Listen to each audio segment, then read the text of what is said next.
Hey, it's the yo stuff. Hey, my boss. Hello, everybody.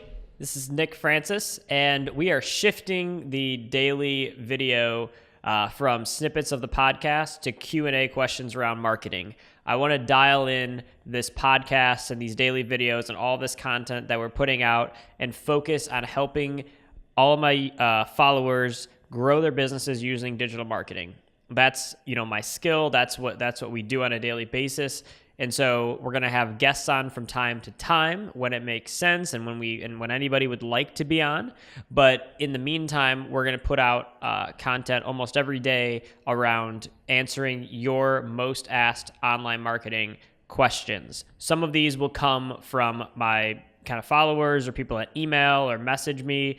My kind of frequently asked questions, the questions I've been getting asked like all year, kind of a lot of recurring themes. And then we'll probably generalize them so there's something that can kind of help everybody and they're not just focused on tiny niche businesses. So if you have a question that you want answered, email nick@skysprout.com or Instagram message, Facebook message, whatever you'd like, and we will get it answered in one of the upcoming shows. So thanks for listening, and we're going to dive into some questions. Do I need to be on every platform? So this is a super, super awesome question.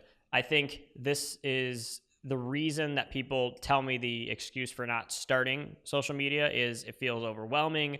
There's, they're waiting for the next platform. Like, what's the next thing? What's the next thing? I'm waiting for whatever's coming after Facebook, and then we're going to jump on social. And it's kind of just, it becomes something that is so overwhelming that nobody takes any action in the moment. And so what I say is start with the lowest hanging fruit for your demographic. If your demo is super young, just focus on Snapchat, get a feel for it, understand what content works, and just dive deep into that one. If it's in the middle, if it's primarily women, if it's primarily photo-based or something that would be very appealing graphically, then you're obviously going to jump on Instagram and go all in. And if it's older, go all in on Facebook ads. So if we're just kind of sticking to those three to keep it simple, you can always go, Pinterest, YouTube, everywhere else. And really, like I said, it becomes overwhelming, but you just need to find one and start. So what I would recommend for the majority of businesses is right now, when this is being shot in May of 2018, that we're hitting Instagram hard. If you watch this in 8 months, that may not be the case. If you watch that in 6 months, it might not be the case. But right now, Instagram is absolutely blowing up. It's the easiest place to organically grow a following. The tools are there between your hashtags, the explore feed, stories. There's so much opportunity to grow your existing base without spending ad dollars that it's where I say to start, because on Facebook it's very difficult now to get more likes without buying ads, and also getting someone to like your fan page is worth very, very little compared to what it is on Instagram, where it's a 1% organic reach on Facebook versus almost as high as 40 on Instagram. So if you want one, for the vast majority of businesses, yes, there's anomalies. Yes, there's exceptions to this, but I would say the vast majority of businesses in 2018 should be going all in on Instagram. And unless you're super, super young, then Snapchat. Awesome. So essentially just master one, get used to it, an individual platform. And then once you feel comfortable maybe dominating Instagram or Facebook, maybe expand into another one and kind of pick up the method there and just slowly grow it. Don't feel overwhelmed at once, and just tackle them one at a time and realize that they have their own unique perspectives, and just find the first one that works for you. Awesome. Thank you, Nick. Exactly. It's very helpful. This is Nick at his natural habitat. That's true. What is the importance of social media marketing? Let's just say that I'm a local bakery type business. Let's say I'm trying to get some more foot traffic or online pre-orders for my business locally. What are the benefits of me using social media to do that rather than say, running a radio ad or doing some more guerrilla marketing tactics locally?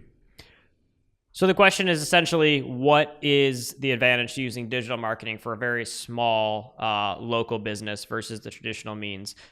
Super basic question, kind of get the ball rolling here. And the simplest answer is it's free. If you want to run actual advertising, there's no minimums. You can spend as little or as much as you'd like. You have 100% control over the creative, over the targeting, all of those things.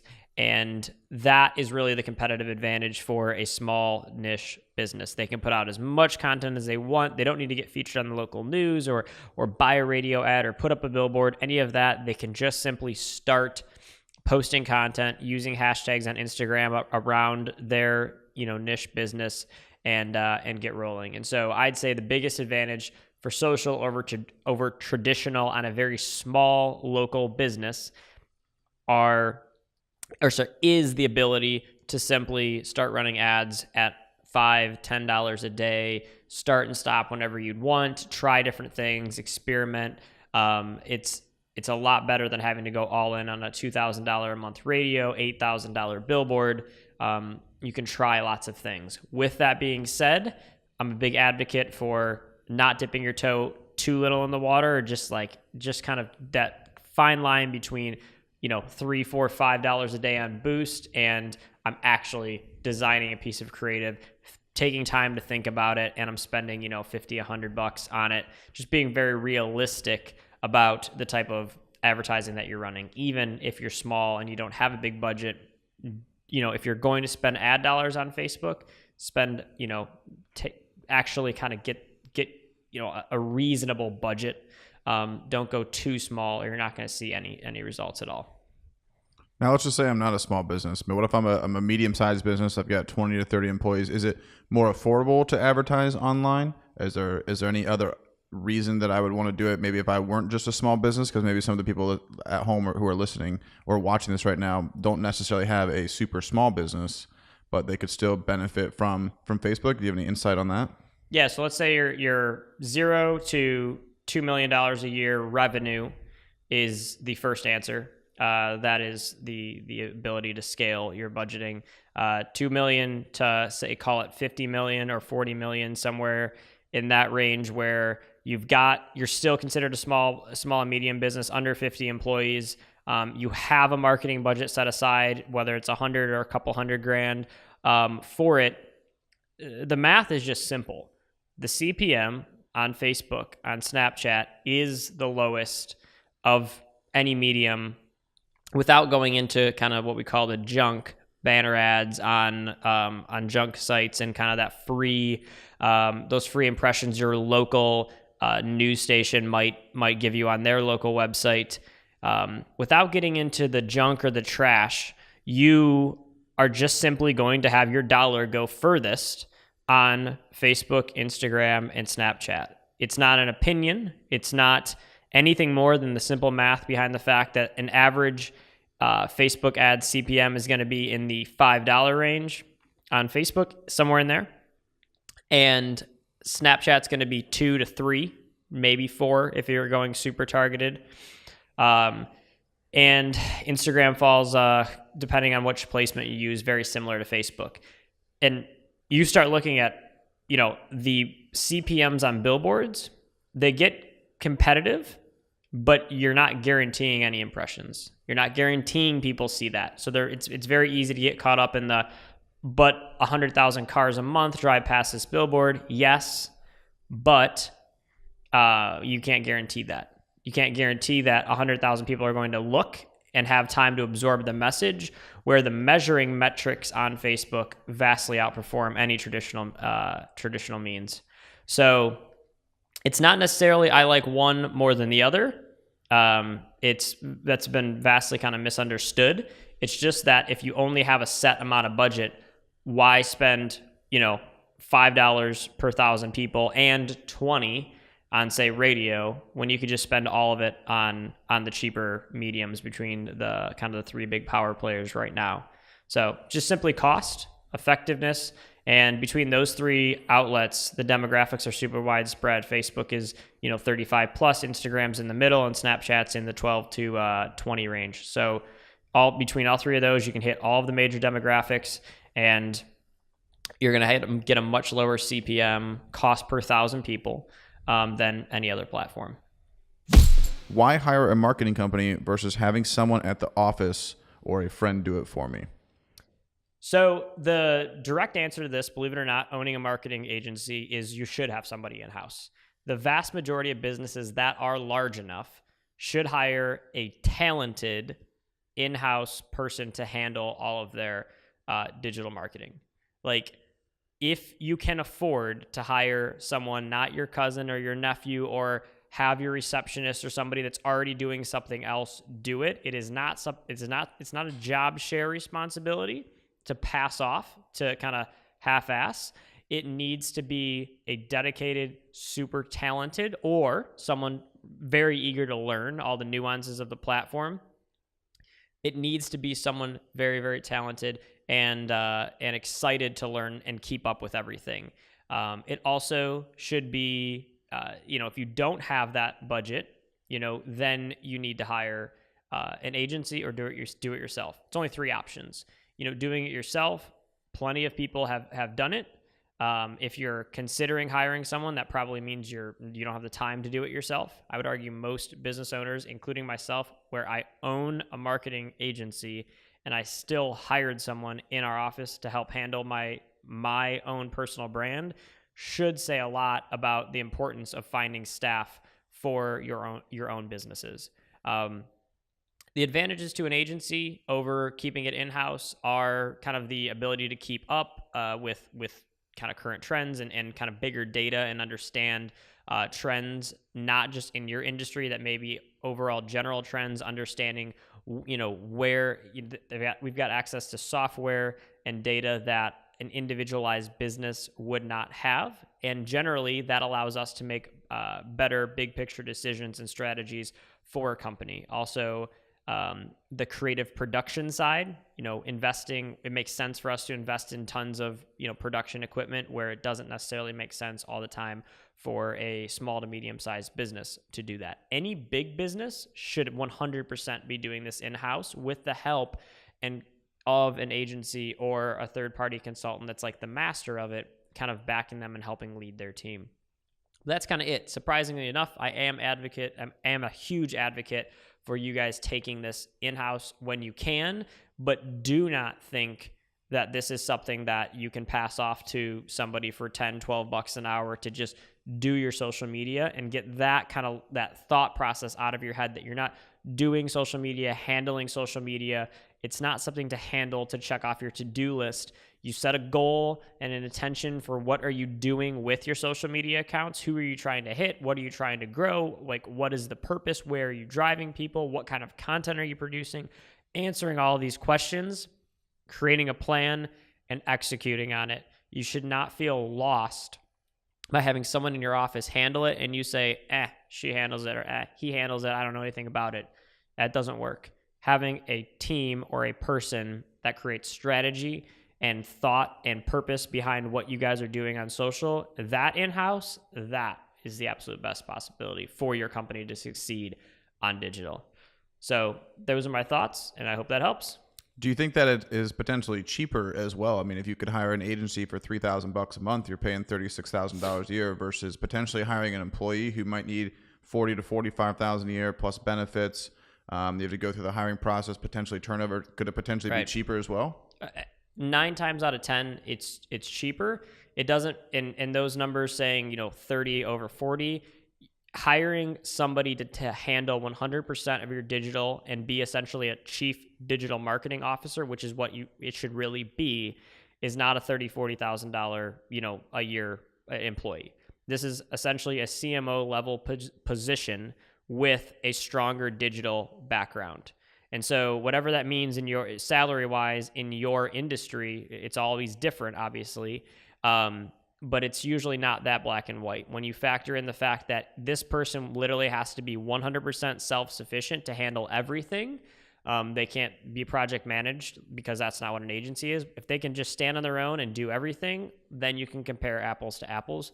Most of the time you can't. And, for a small business, an agency 100% of the time is going to be the better option. Even if you can do it yourself, work out something with an agency. If you have the skills to do it yourself, I recommend just having an agency or somebody handle it so you can focus on what you're good at and grow your business faster. The importance of a social media presence. Let's say I'm a brick and mortar store locally. Most of my business comes from foot traffic, from being downtown or in a little city. Why do I need to be on social media then? So I think that the common misunderstanding is whether to be or not be on social media. I hear that a lot. Like, I don't really know if I need to be. And it's very interesting because it's just simply that you are, whether you think you are or you aren't. Meaning, social media is just a tool for communication. So if somebody is using social media to talk to somebody about where they want to go to dinner, let's use a restaurant, for example, and they're asking where they should go to dinner, and they're Instagram direct messaging, the first place they're going to go is into Instagram search and search for restaurants near me, or, they're going to go to the Columbus, Ohio area and look for, a page that talks about restaurants. And so if they don't find anything, the other thing that's going to happen, if they're not actually using it as a discovery tool, is once they go and they find a restaurant and they take the picture of their cool looking food and then they post it, and if you're not on there and they can't tag you, that's obviously just a huge loss. And if you're there, they tag you, but your page has 2 to 3, followers and no pictures, all of their friends that, yes, they thought the food looked good, they clicked through to check it out and get themselves a reservation, they're totally lost because there's, the link to your website wasn't even in the bio. So kind of cleaning this all up, it's really about, you don't have a choice on whether or not you are on social media. It's just a tool for communication. You're on there whether you like it or not. Maybe you don't have a page that you use, but you're going to get talked about on it. There's going to be reviews about you, whether they're formal or informal, meaning that, when you look at reviews, as the reviews section of your page, there's also reviews as in I messaged my buddy, I commented on my friend's post because he said he went to that restaurant, and I said I went and it was terrible, or it was awesome, whatever the message may be. You're there whether you like it or not. So having a social media presence is more about asking, what's the importance of just kind of general upkeep and having that basic foundation. And I think it comes down to the fact that in 2018, because it's the norm to at least have your Instagram and Facebook and those platforms kept up to date. If I'm looking for a restaurant and I'm between two, and the one posted an hour ago with a picture of the menu and some specials, and the other hasn't posted in 3 weeks, I don't even believe whether or not the restaurant that posted 3 weeks ago is open. So it's definitely interesting where the expectation is there that if you are a business, you have these social media pages and these destinations, and I should be able to go there and learn about your business and explore it and make a decision for myself whether or not this is the right, whether it's kind of the right fit for me.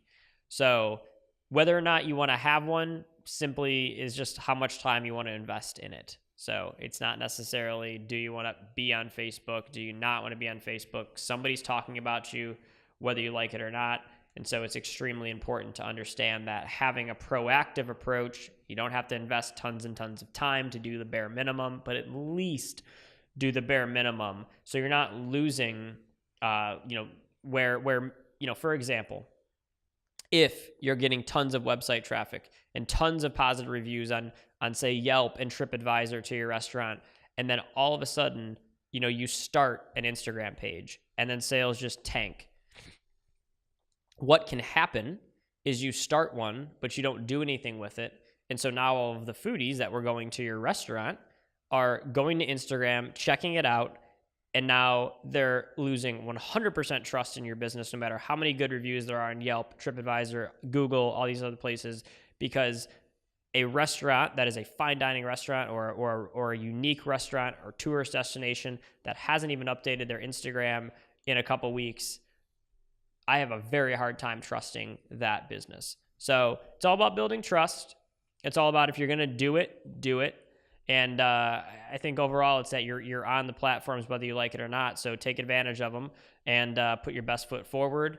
And if you're super busy and you don't have the capacity or the bandwidth to put a ton of energy into it, then at least do the bare minimum and get the foundation laid. So awesome question, and thank you. Eating. They're like, is he essentially eating that? What is influencer marketing? I've heard a lot about it. Not really quite sure what it is or how to go about doing so. Can you give us some insight into what exactly that is? Yeah, so influencer marketing is super straightforward. It's paying people of influence to grow and promote your business. And so people of influence, meaning people with high follower counts on Instagram, normally Instagram, some Facebook, as well as YouTube. So to break this down, there's kind of two different, what I call your micro influencers. And that's going to be anywhere from, call it 20,000 to a million followers.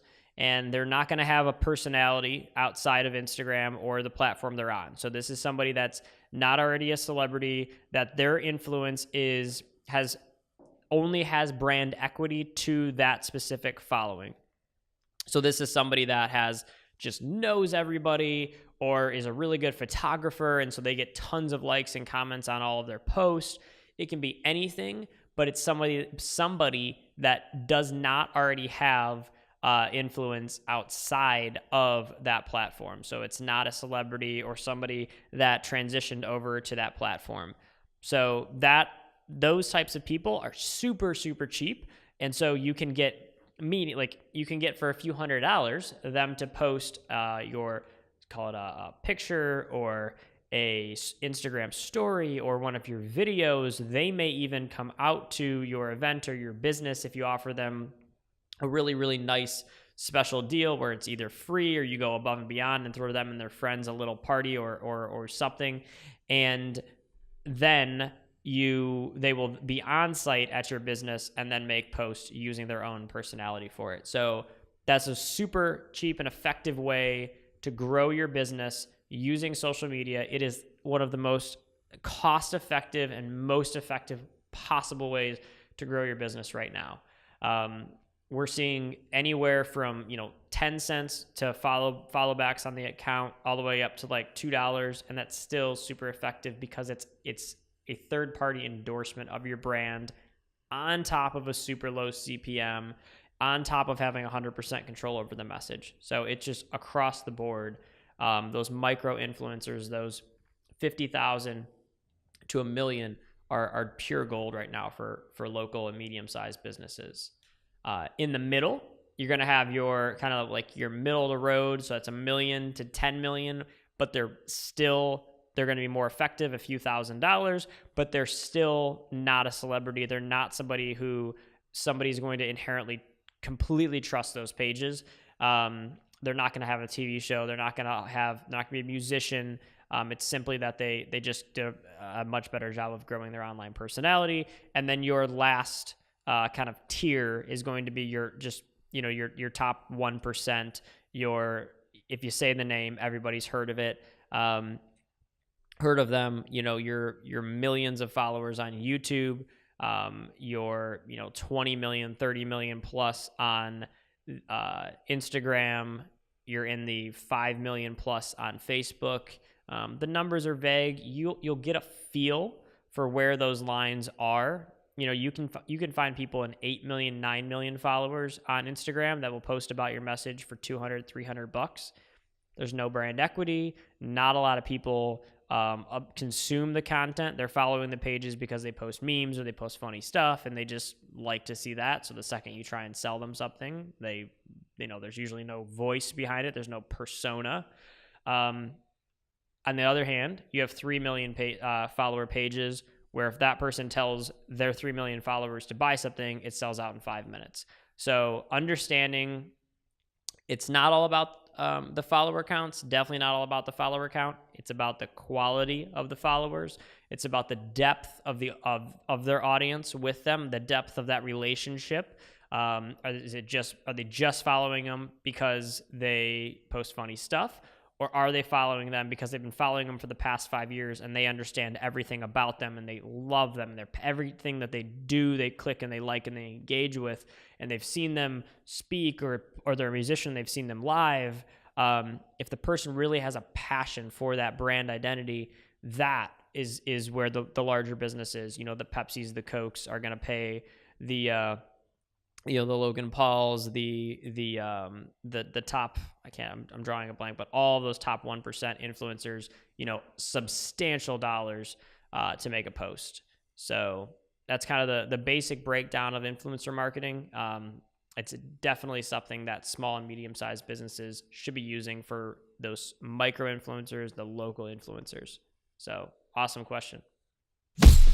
How do I grow my Instagram? So the way to grow your Instagram is to just put out content and just put hashtags on it and engage with people. It's not hard. It's time consuming, but the actual nuances are kind of far and few. So you're going to find other people if you're a local business, finding the photos that were taken nearby your business, commenting on them, engaging on them, finding people of influence that are nearby, using the nearby, like the location search. And if they're of substantial influence, offering them, free dinner or free something at your restaurant, and having them come in and take a picture to their, 10,000, 20,000 followers. Another example is just searching a hashtag if you're a niche and just kind of commenting really good thoughts on as many photos as you possibly can, finding questions in the comments and attacking those. But really, when you do all of that, if they go back to your page and your page isn't inherently valuable to them, they're not going to follow you back. It's also very, very important to understand quality over quantity. Everybody gets very wrapped up in the numbers, and having, for example, let's use Gary Vee. He's got 3 million Instagram followers. I just paid an influencer $400 the other day to make a post, and they had 9 million, and we got 100 follow backs. And I guarantee you, if I had Gary post something for me, I'd be in the who knows, right? So it's definitely quality over quantity, building that depth with your audience, not getting too wrapped up in the numbers, and understanding that it takes time. And so to do this for a month and be like, we only grew 1,000 or 500, you do that for a year and you're at 12,000. It's that simple. Also, understanding that it's exponential, right? If you're engaging with people and they go to your page and you have 500 followers, not a lot of people follow you back. But if you're engaging and you're getting your message out there and you have 20,000, 30,000, 40,000, it just starts to grow exponentially. So knowing that the first 10,000, the first 5,000, that whole area is just so difficult. And then after that, it starts to get a lot easier. So you'll notice that it's just this nice exponential increase. So tough it out for a little bit, post good content 2 to 3 times a day, use relevant hashtags. You don't get too caught up in, do I need to use 30? Do I need to use 10? Do I need to put them in the comments? Generally speaking, right now, which we've kind of transitioned away from putting 30 comments in the first 30 hashtags in the first comment, pick 5 good ones and put them in the body of your photo, in the copy. And don't hide them, don't bury them, just put them in there, own them, and 5 good ones that you develop over time, switching them up. Trying new things, if cycle through a couple different variations. It's just doing. Also, utilizing the audience that you already have. So Instagram stories is absolutely amazing. So, having a few hundred followers, you can still get a few hundred or at least 100 opens on a Instagram story. And it's an absolutely amazing way to take better advantage of your audience when you have a smaller size. and make sure that you're getting the message out several times a day to your core audience. So especially if you're in B2B, especially if you're selling stuff that's got a higher price point. If you're B2C and you're Coca-Cola, yeah, just the more followers you can possibly get, the better. Your content applies to the most amount of people. If you're me and you're B2B, I don't need 10,000 people following me on Instagram right now to make a positive impact in my business. I can grow, I can take action and give really good, solid advice to people that are following me, people that I find using relevant hashtags. That is growing my business, and it's working, and it works for, our clients too. So definitely quality over quantity every time. But if you want to grow, and you want to, which is healthy, which is good to like keep growing that fan base, it's not that complicated. So just don't overcomplicate it. Don't think there's tips and tricks. You don't need to buy the $500, the $1,000 course. It's a complete waste of money. Sorry to my friends and other people who have courses, but it's really not that hard. There's Facebook Blueprint, which will help you with Instagram basic tips for absolute free. And I'm happy to answer any of your questions that you have on specifics. It's just not that hard. If your goal is I just want more Instagram followers, it's no more complicated than either buy an influencer and hire them, buy ads, and put out content every day. It's that simple. So hopefully that helps. Thank you. Also, for anybody at home who isn't familiar with B2B or B2C, B2B just means business to business, and B2C means business to consumer. So if you guys were a little confused on that, that is what that means. So how did you learn how to do digital marketing? How did you learn to market the digitals? Definitely like the most asked question I get. So answer it here once and for all. Probably not though, but we'll try. So it was very simple. It started out of a need. Our haunted house business that we started in around 2008, 2009 needed a website. Then we realized we needed SEO to get people to the website. And then Facebook came along, and we knew we needed to figure out how to use that to get more business. So we had no money to buy, television, radio, any of that stuff, any traditional at all. And so we just learned how to do all the other stuff for free. So we learned how to use the social media platforms, SEO, a little bit of AdWords, website building, and I got super obsessed with it and got really, really good at it. That allowed for other haunted houses to kind of approach me and ask if I could do it for them. And I did that for a few years, and that allowed me to grow, my knowledge base with different cities and different types of, outside of the haunted house industry into other verticals. And then it was just very much an experience-based thing. And so it grew out of a need to do it for my own business. And then we, from there, grew into, marketing agency to help clients. And by doing for other clients, you just learn along the way. So any of the nuances that we didn't know for specific verticals, we learn once we dive in very, very quickly how to adjust and pivot for that specific vertical. So overall, it's pretty basic. Everything along the way. There was, I had an incredible mentor before I even got to college. I had an incredible mentor come along and help me learn SEO. So I was fortunate to learn SEO from one of the most kind of talented SEO specialists and digital marketers in the country.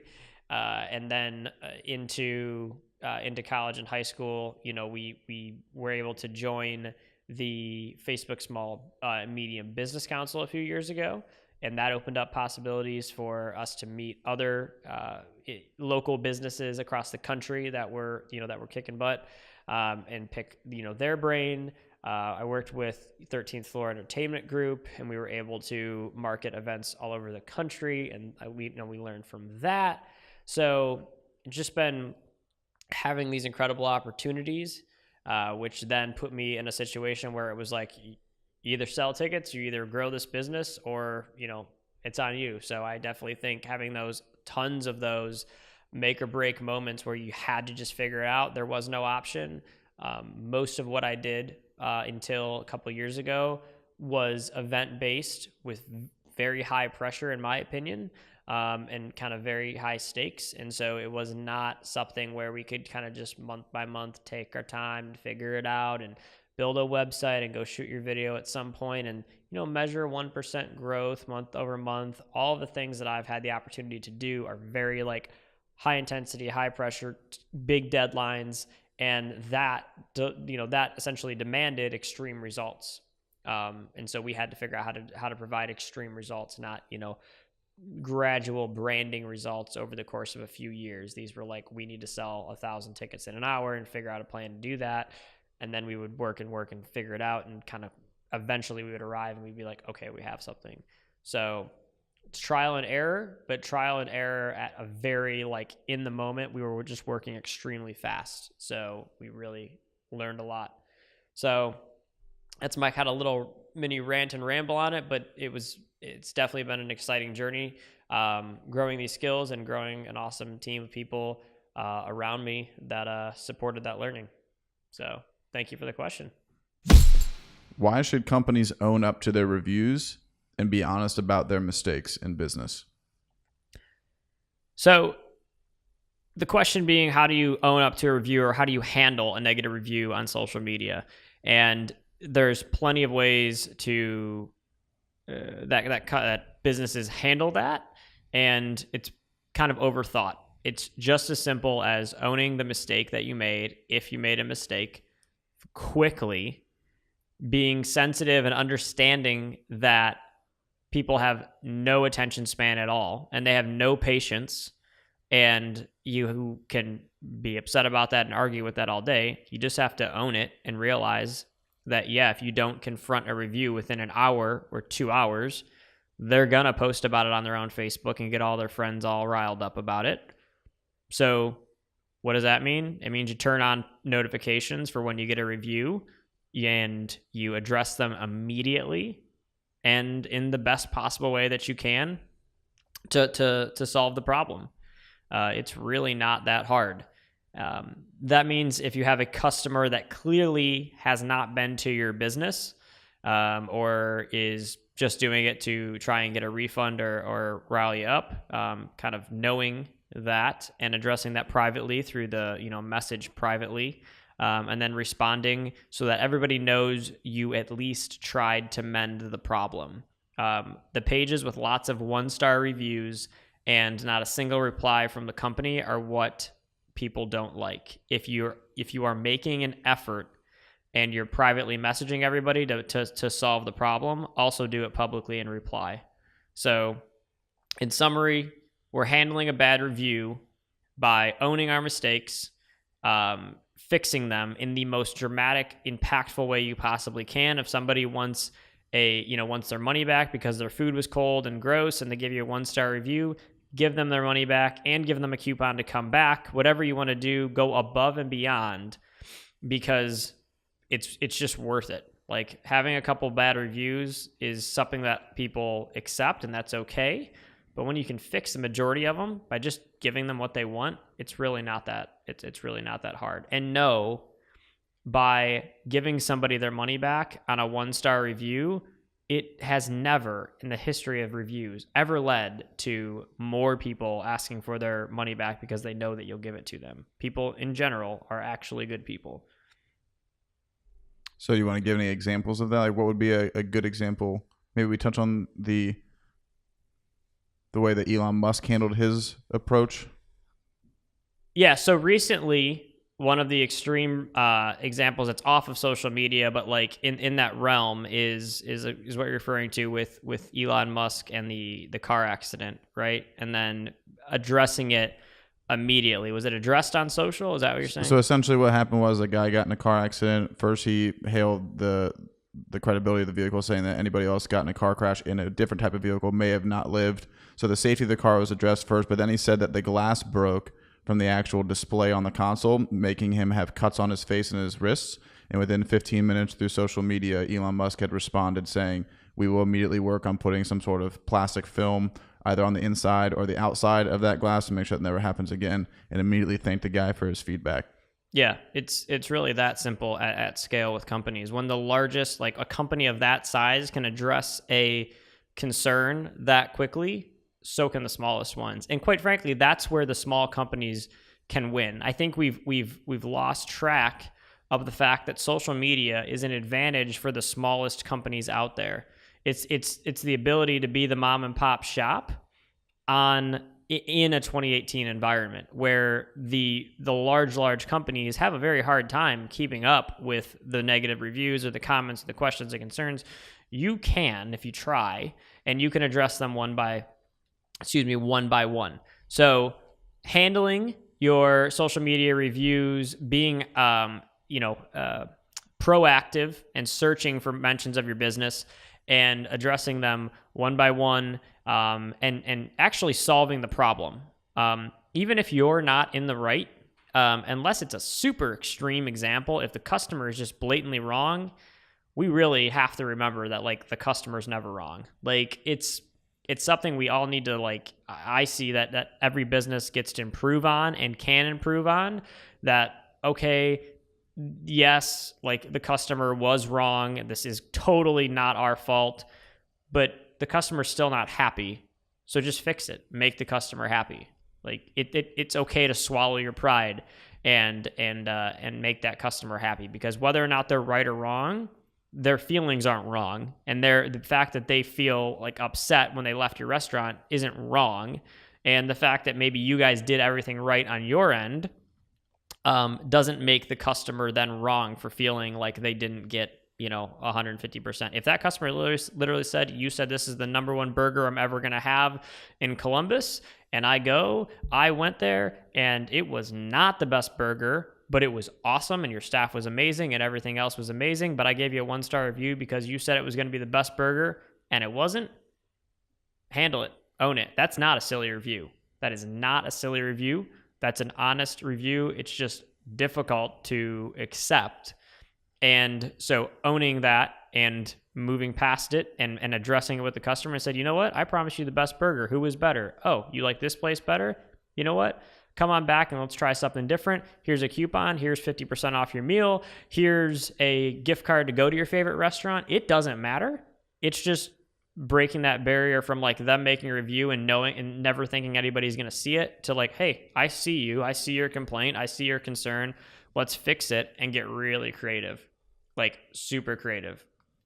I think like a fun example would be, no, I like this burger place better. You said I was the best. All right, well, let's try giving them a gift card to that place. That's going to blow their mind.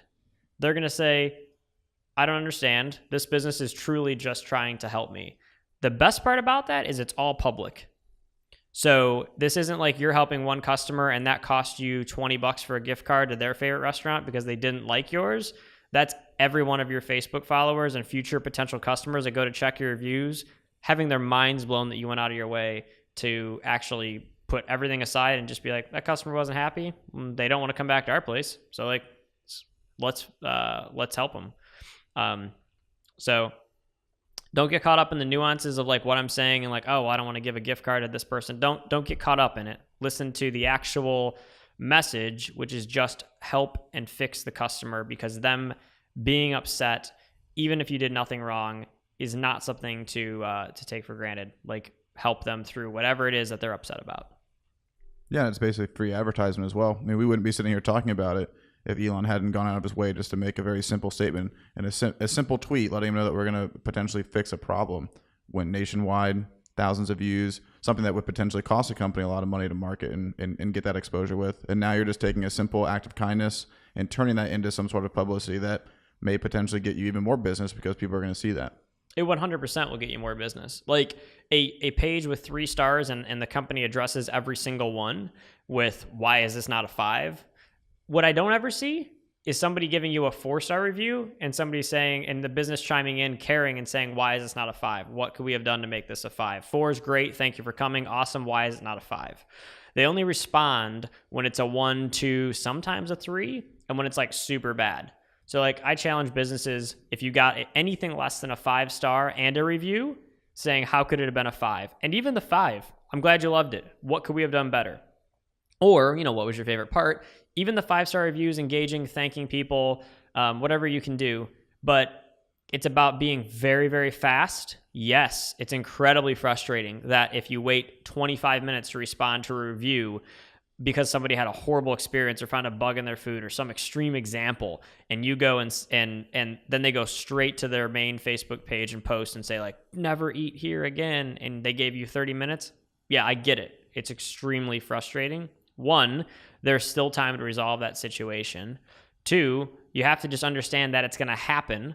And so do everything you can from a technical standpoint of making sure your notifications are turned on, that you're, set up to have your page manager app on your phone so you can address those reviews when you're out and about, making sure that maybe 1 or 2 people from your company or more have access to it so that they can address issues quickly. So it's definitely fixing the problem, a little bit of understanding the technicality so that you can just make sure that you're responding as quick as possible. And if you're not responding in a half an hour or an hour, responding within 24 hours with a really, really, really good, really good response. Note that United Airlines took 24 hours to respond and 48 hours to respond to a couple tragedies that happened with their business, and that was all it took for every news outlet on earth to just slaughter them in the meantime. And so, no matter what they said after that period of time, didn't matter. It was all about the fact that they didn't respond within 24 to 48 hours. And you can see the flip side. Elon responding in 15 was a whole story about how did he even come up with the solution in 15 minutes, work with his team and fix it. It's pretty amazing. So that's what I got on reviews for small and medium businesses. Thanks, Nick.